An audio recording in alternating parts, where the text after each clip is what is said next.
এখন আর আল্লাহর আইনের দ্বারা শাসিত হয় না।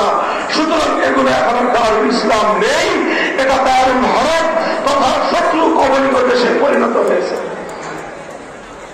শাহ আব্দুল আজিজের ফতোয়া হলো এই, শাহ আব্দুল আজিজ রহমতুল্লাহ আলাইহির ফতোয়ার সার কথা হলো এই, সেই ভূখণ্ড গায়রুল্লাহর আইনের দ্বারা শাসিত হয়, সেই ভূখণ্ডে মুসলমানরা যতই নিরাপদ থাকুক সেই ভূখণ্ড দারুল ইসলাম হতে পারে না, সেই ভূখণ্ড দারুল হরব। এবং পরবর্তী ফতোয়া হলো সেই দারুল হরবকে আবার পরিবর্তন করে আল্লাহর আইন কার্যকর করার জন্য, দারুল ইসলামে ফিরিয়ে আনার জন্য জিহাদ করা প্রতিটি মুসলমানের জন্য ফরজে আইন।